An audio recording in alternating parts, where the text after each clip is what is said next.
వాసవి భక్తాదులందరికీ నా నమస్కారములు. వాసవి అమ్మవారి సుప్రభాతము ఇప్పుడు విడుదలవుతున్నది. ఈ సుప్రభాతాన్ని ప్రతి ఒక్కరూ నేర్చుకొని పాడి మీ ఆలయాల్లో, మీ సంఘాల్లో, మీ ఇంట్లో ఇవంతా ప్రతిరోజు ఉదయం మీరు దీన్ని వేసి వినాలి. దీంట్లో అర్థం తెలుసుకోవాలని కోరుతున్నాను. దీంతో మీ సకల ఆయురారోగ్య అష్టైశ్వర్యాలు మీకు ఇంకా ఎక్కువైతుందని ఆశిస్తున్నాను. ఇట్లో మీ విధేయులు డాక్టర్ గోవిందరాజులు, అఖిల భారత్ శ్రీ వాసవి పెనుకొండ టెంపుల్ ట్రస్ట్. నమస్కారం.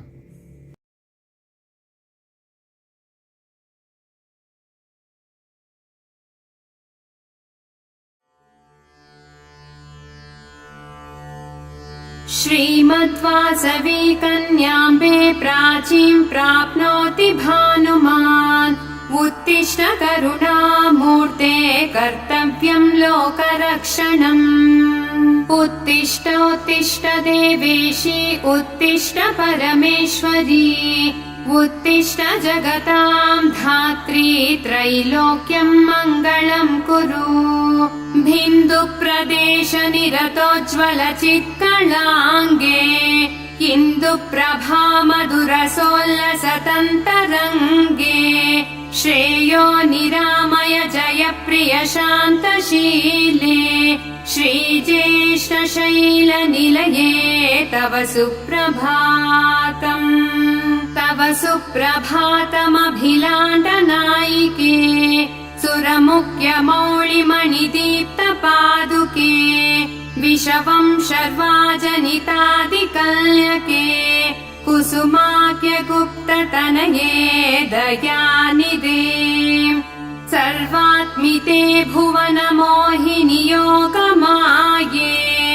अध्यात्वमेव सकलागमवेदवेद्या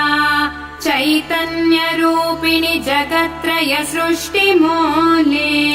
विद्यास्वरूप विदिते तव सुप्रभातम् श्रीशारदा गिरिमाता त्रयमात्ममूर्ते गन्धर्व किन्नर सती गणगेयमाने कोटिरमौक्तिक कलानीशोभमाने श्रीज्येष्ठशैलनिलये तव सुप्रभातम् संरुज्य गाढतिमिरायितवांशुजालम् म्लासप्रभाप्युडुवशीर्णसुमानि प्राची मुक्ताभिरालिकतिमङ्गलरङ्गवल्ली श्रीज्येष्ठशैलनिलये तव सुप्रभातम् उत्पुल्लमञ्जूदलचम्पकपूगजाजी मन्दारसुन्दरसुमद्रुममल्लकानाम् आवातिसौरभसमन्वितमल्दवायुः श्रीज्येष्ठशैलनिलये तव सुप्रभातम् गोदावरी सरसिजातमरन्दमत्ताः जङ्कारगीतनिसदैन् सहासेवनाय निर्यान्ति भृङ्गनिचयाः कमलोदरेभ्यः श्रीज्येष्ठशैलनिलये तव सुप्रभातम् मातस्तवासन सरोज विलोकनाय शम्भुर्हरि सरसिजाननवासवाद्याः भक्त्यै कृताञ्जलिपुटा सामुपाश्रयन्ते श्रीज्येष्ठशैलनिलये तव सुप्रभातम् ईशस्वराटदहानकालजलापाश्च वायुर्दनापतिनैभूतिमुख्यदेवाः तत्पादधूलिबरशीर्षकरा नमन्ति श्रीज्येष्ठशैलनिलये तव सुप्रभातम् सूर्यं शुक्रबुधवाक्पतिभौमसादि स्वर्भानुकेतुमहनीय ग्रहप्रधानाः तिष्ठन्ति तत्पदसरोरुह पूजनार्थम् श्रीज्येष्ठशैलनिलये तव सुप्रभातम् वाचस्पतिर्वदति वासुरशुद्धिमाराते अत्रादिसप्तभुषय प्रपठन्ति वेदान् गायत्यनन्तचरितम् तव देवानीः श्रीज्येष्ठशैलनिलये तव सुप्रभातम्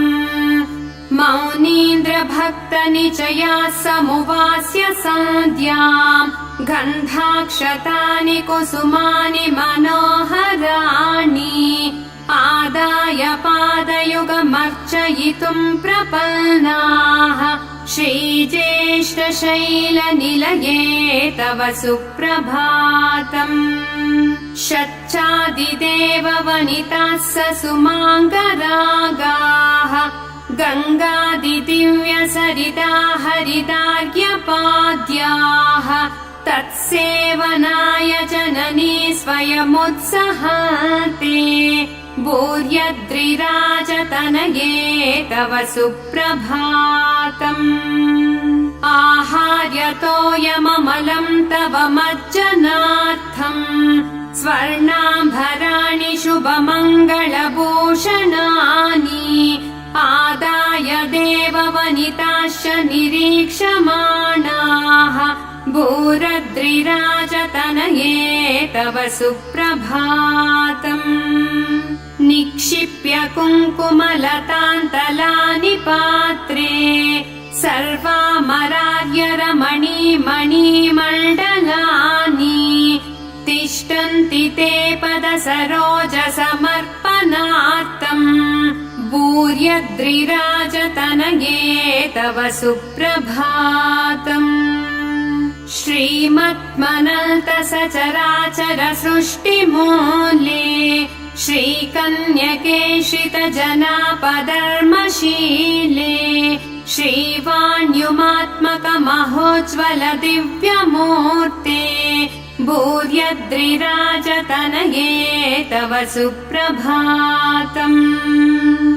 नित्यप्रपन्न निरपद्य गुणाम्बुराः आद्यन्तहीन महिमान्वित चिद्विभासे वेदान्त वेद्य परतत्त्व कला विलासे भूर्यद्रिराजतनये तव सुप्रभातम् हे लोकवासिनी दयादिगुणामृताब्दे सर्वेश्वरी त्रिजगदेक शरण्यशक्ते ह्रीङ्कारवह्निजमकाञ्चन पद्मपीठे भूर्यद्रिराजतनये तव सुप्रभातम् श्रीवासवी च परमेश्वरी कन्यका च लोकैकपूजित प्रसिद्ध पवित्र नाम्नी देवी त्वमेव भवतारक कल्किशक्तिः भूर्यद्रिराजतनये तव सुप्रभातम् त्यागाग्निपूर्णमतिदौष्रविनाशकोग्रम् सत्याग्रहाख्यकमहिंसकमद्भुतासम् देवी त्वदीयसृजनम् युगधर्मधात्री भूर्यद्रिराजतनये तव सुप्रभातम् हे विष्णुवर्धन नूरङ्कुशदर्पहान्त्री अज्ञानपूरित पशुत्व विनाशकर्त्री सद्धर्म शान्ति करुणा सरणी प्रवाकी भूर्यद्रिराजतनये तव सुप्रभातम् प्रातर्नमन्ति तव पादसरोजयुग्मम्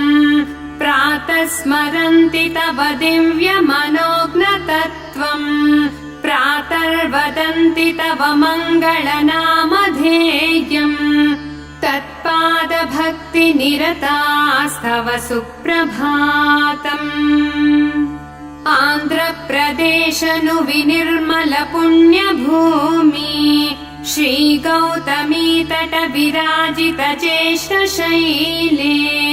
अर्चावतार विभवः सहा संस्थिताम्बे श्रीकल्यके सुरसुते तव सुप्रभातम् लोकाननेकविध दुःखविचारमग्नान् भक्तानन्यसु विनिर्मल भक्तियुक्तान् पातुन्त्वदीय करुणाच्च कटाक्षपात्तेः उत्तिष्ठ सर्ववरदे तव सुप्रभातम् श्रान्तासिकम् भुवनरक्षण दूर्वहत्वम् अन्तर्विनोदय पिबानयने निमील्यन् सहगातिर्चुविनाम्भद्भवत्कटाक्षम् उत्तिष्ठ विश्वविनुते तव सुप्रभातम् श्रीवासवेरिह मनोहर सुप्रभातम् यो मानवः प्रतिदिनम् पठितुम् प्रवृत्ताः तपः प्रभातसमये सकलार्थसौख्यम् विज्ञानपुण्यलितम् वरमम् प्रसूते श्रीकन्यके तव शुभप्रद सुप्रभातम् नक्षत्रसङ्ख्यकमनन्तलप्रदार्वम् भक्त्या समर्पितमिदम् तव पादपद्मा श्रीपाण्डुरङ्गरचितम् परिपाहि देवी गिरिजा कमला चतुरस्य सती परमाद्भुत दिव्यमहत्त्वयुते शरणार्थि जनप्रिय दासरते परिपालय माम् कुसुमार्यसुते शतकोटि शरत्वरिपूर्ण सुधाकर चारु सुशीतल कान्तियुते घनशैलपुरी निलये वरदे विजयी भव वासवि विश्वनुते कमलासन केशव चन्द्रकलाधर सेवित दिव्य पदाब्जयुते परधर्म सुरक्षण श्रीलरते परिपाहि सदा कुसुमार्यसुते सुमुखेषु कथेषु भदेषु लभे अखिलार्थ विधायिनि कल्पलते निगमागमशास पुराणनुते जय वासवि देवि कृपाम्भुनिधे भवमाच निवास विभागवते शिव सत्य मनोहर तत्त्वयुते नवरात्र विशेष महाङ्कलिते तव सेवनमेव परङ्कलये भवदीय महाद्भुत दिव्य कथा सदृशामल पुण्ययुतम् चैतम्